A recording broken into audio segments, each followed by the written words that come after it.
Ever feel like you just want to cut through all the noise on complex financial stuff, especially when the markets are, really buzzing? I think a lot of us feel that wanting to be genuinely informed, but without getting totally lost in jargon. Well, today we're doing a deep dive into the fascinating world of options trading, and we're focusing specifically on the Indian market. Our mission really is to unpack the core ideas, the common strategies, and the absolutely crucial risk management side of things. We're drawing from excerpts from Indian options trading, foundations, strategies, and risk management.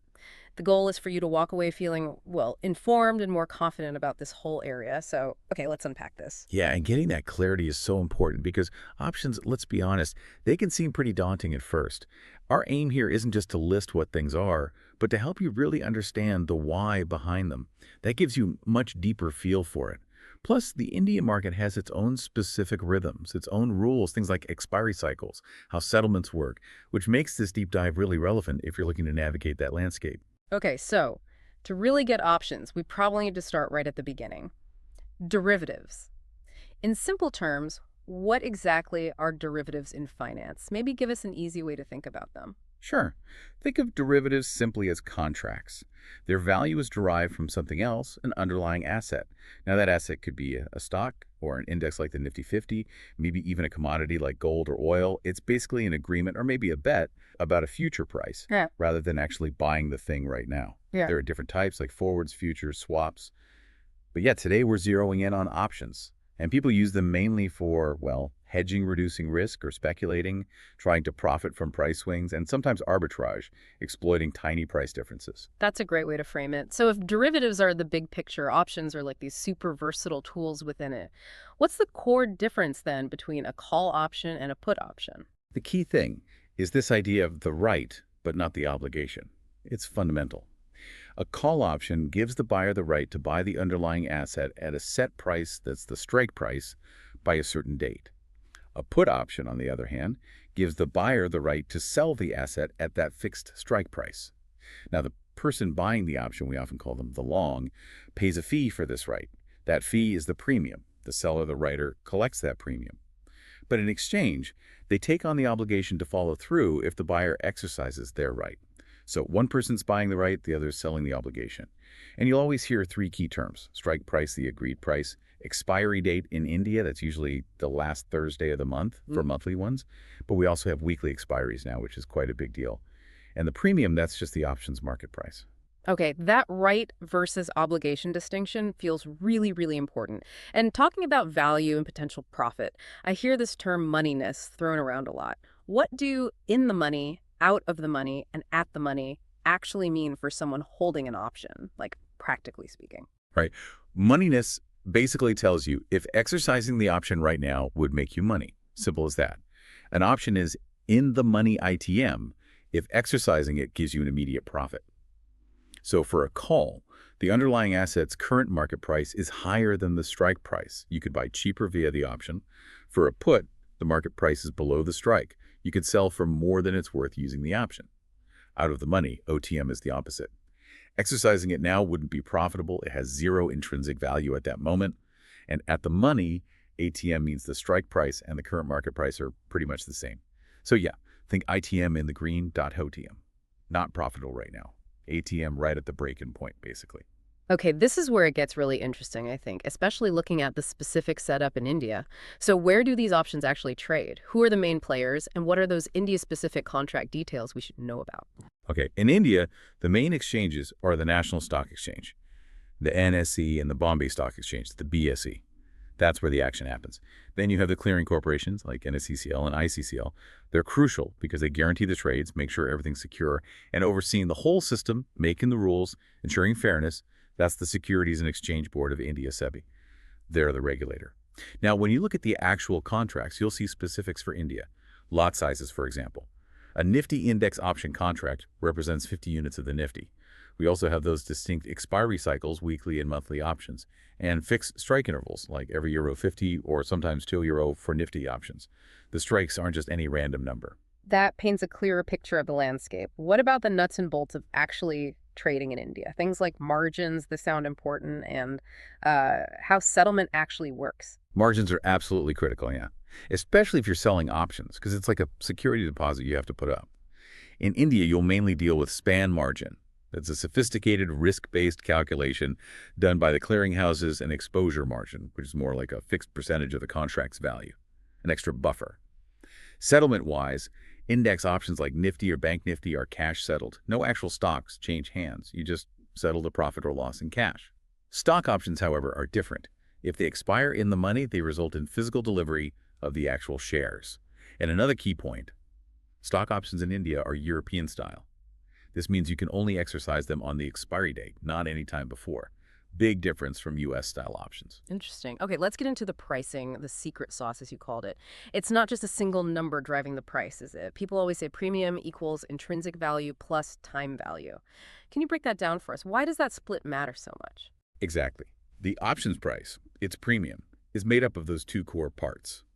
Intrinsic value is the straightforward bit. It's the immediate profit you'd get if you exercised right now. Like we said, for a call, it's spot price minus strike price, if that's positive. For a put, it's strike price minus spot price, again, only if positive. If an option's OTM, intrinsic value is zero. Time value is where it gets more, well, interesting. It's any premium above the intrinsic value. It exists because there's still time left until expiry, and during that time, the underlying price could move in your favor. It represents hope, essentially. And this is crucial, this time value decays. It melts away as the expiry date gets closer, every single day. That's why time decay, or Theta, is often called the silent killer for option buyers. The clock is always ticking against you, eroding value even as the price doesn't move. That time value decay is a really critical point to grasp. Okay, and then we have the Greeks, delta, gamma, theta, vega. They sound complicated, but they're described as these vital sensitivities for option pricing. What does each one actually tell us? Why should we care? Yeah, the Greeks sound intimidating, but they're just measures of sensitivity.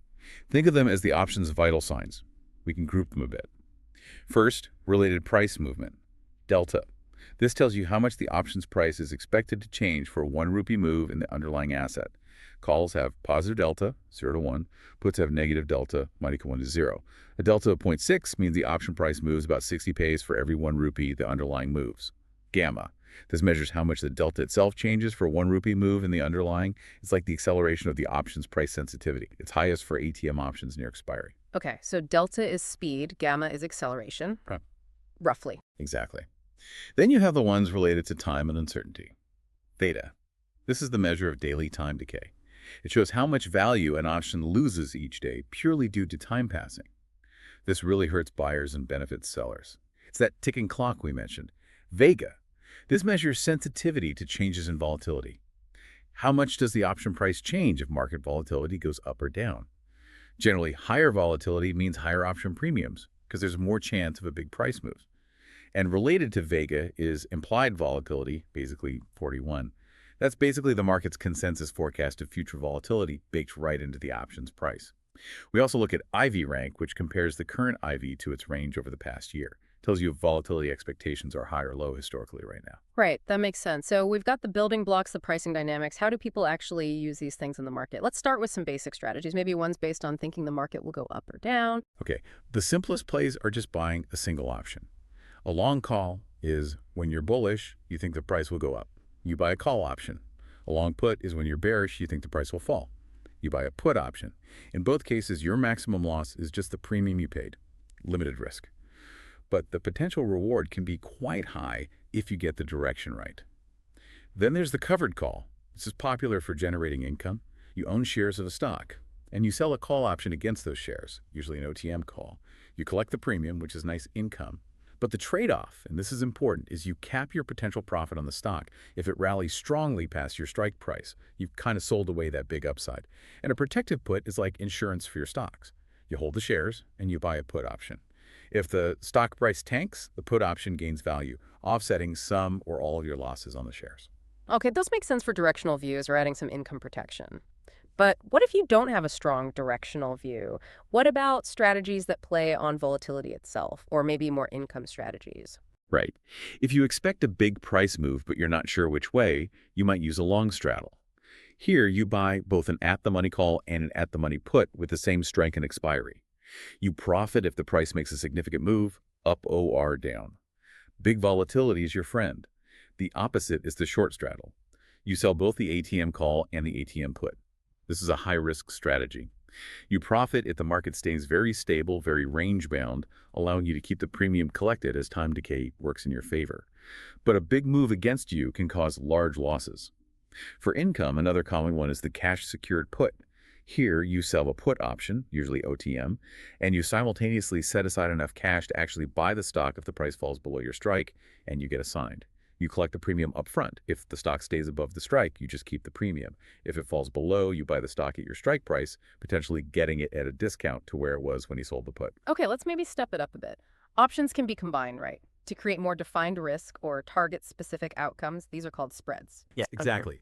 Spreads involve buying one option and selling another of the same type, often with different strikes or sometimes expiries. This generally reduces the cost and defines the risk compared to a naked long or short option. For example, a bull call spread. You buy a call with a lower strike price and simultaneously sell a call with a higher strike price, same expiry. You use this if you're moderately bullish. It limits your cost and your maximum profit, but also your maximum loss. A bear put spread is the mirror image using puts for when you're moderately bearish. Buy a higher strike put, sell a lower strike put. Then there are more complex ones like the iron condor. This is popular for range-bound markets. You're essentially selling an OTM put spread and an OTM call spread. You profit if the price stays between the short strikes of those two spreads. Limited risk, limited profit potential. You also have things like ratio spreads, where you buy and sell an unequal number of options, creating different risk-reward profiles. And crucially, positions aren't always static. Traders often make adjustments. They might roll a position, close the current one, and open a new one further out in time or at a different strike price. Or they might add or remove legs to change the strategy's profile as market conditions evolve. This sounds incredibly flexible, but also potentially dangerous if you don't know what you're doing. Which brings up a huge question. With all this leverage and complexity, how on earth do you manage the risk? It seems like things could go wrong very quickly. Oh, absolutely. Risk management isn't just important, it's everything. It's the difference between staying in the game and blowing up your account. Rule number one has to be position sizing. Never, ever risk more than maybe 1–2% of your total trading capital on a single trade idea. Seriously. Stick to that religiously. Use stop losses. These can be actual orders you place with your broker to automatically exit if the price hits a certain level, or they can be mental stops. But you have to be incredibly disciplined to honor those. And margin management is critical. Understand how much margin you're using. Avoid over-leveraging yourself. Getting a margin call where your broker demands more funds because your positions have moved against you is a terrible situation to be in. And it's not just about the market mechanics, is it? There's the whole psychological side. Trading biases can completely derail even a solid strategy. Oh, 100%. Our own minds are often the biggest hurdle. We're wired with biases that are terrible for trading. Things like fear, panicking, and selling at the worst possible time. Greed, holding on to winners too long until they turn into losers, or taking excessive risk. Revenge trading, trying to immediately make back money after a loss, usually by taking impulsive bad trades. And overconfidence, especially after a few wins, leading you to oversized positions or ignore your rules. The antidote. A rock-solid trading plan. Written down. It needs to detail your goals, your true risk tolerance, the exact entry and exit rules for your strategies, how you'll manage trades, and how often you'll review your performance objectively. And alongside that, keep a detailed trade journal. Write down why you took each trade, what happened, and most importantly, what you learned, what worked, what didn't, why. This self-reflection is invaluable. Okay, so for someone listening who's thinking about applying this in India, what are the practical first steps? Choosing a broker, placing orders, that kind of thing. Right. First step is choosing a broker. You need to look at things like their brokerage fees, how much they charge per trade or per lot. The quality and usability of their trading platform. Does it have the tools you need? Charting, option chain analysis, and just general reliability and customer support. Some popular platforms in India you'll hear about are Kite, Upstocks Pro, Angel One, Grow, and tools like Sensible are fantastic for strategy building and analysis, often integrating with these brokers. When you actually trade, you'll use different order types. A market order just gets you in or out immediately at the best available price. A limit order lets you specify the exact price you're willing to pay or receive. Very important for options. Stop-loss orders are crucial for risk management, triggering a market order if the price hits your stop level. And bracket orders are quite neat. They let you place your entry order, a target profit order, and a stop-loss order all at once. And we absolutely have to talk about taxes. That's always a big one. How are profits from futures and options treated in India, and what other costs pop up? Yes, taxes are definitely something to get right. In India, profits from F&O trading are generally treated as speculative business income. This means they're added to your other income, like salary, etc., and taxed according to your applicable income tax slab rate. It's not treated like capital gains with potentially lower rates. You also have securities transaction tax, STT. Specifically for options, STT is levied at 0.017%, but only when you sell an option contract, calculated on the premium. Then there are other costs, brokerage fees, which might be flat, like €20 per order, or vary, plus GST on the brokerage, exchange transaction charges. These add up, so you need to factor them in. And remember the settlement cycle. It's T plus 1 day for options. Funds are credited or debited the day after the trade. So clearly just opening an account isn't enough. That trading plan you mentioned sounds absolutely non-negotiable. What else should be in that plan, and what's your strongest advice for someone really preparing to trade options? Yeah, the plan needs to be detailed. Beyond goals and strategy rules, it must specify your capital allocation per trade, per strategy. Have a list of approved strategies. Don't just jump into anything new on a whim. Define your exact entry and exit triggers. What specific signal gets you into a trade? What gets you out, for profit or loss? Set your risk parameters: max loss per trade, max drawdown on your account, and schedule regular performance reviews, weekly or monthly. Be honest with yourself. But my strongest advice: paper trade. Seriously, before you put a single real rupee on the line, spend at least 3 to 6 months practicing with simulated money. Test your strategies, learn the platform, experience the emotional swings without the financial consequences. It's invaluable. Also, commit to continuous learning.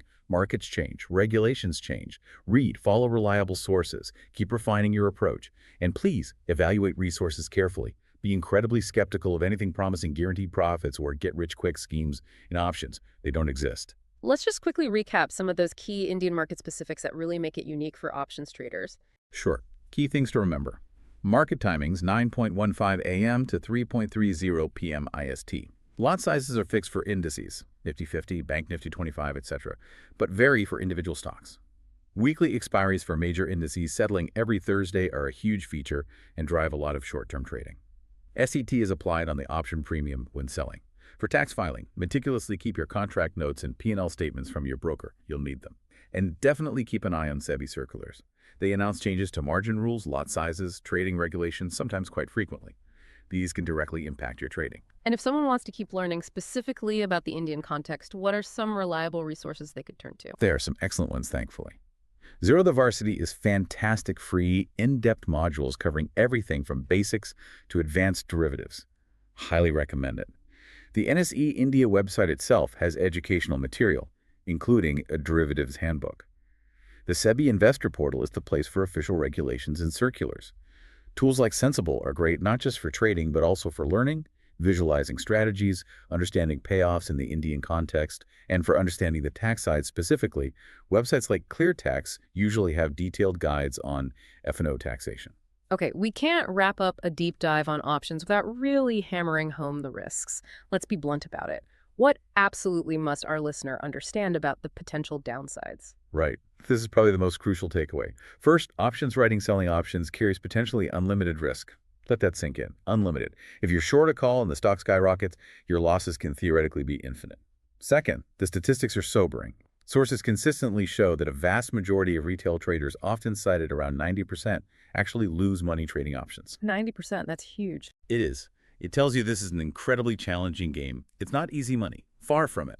While there's some investor protection, like SEBI's fund covering up to 25 lakh for broker default, that doesn't protect you from your own trading losses.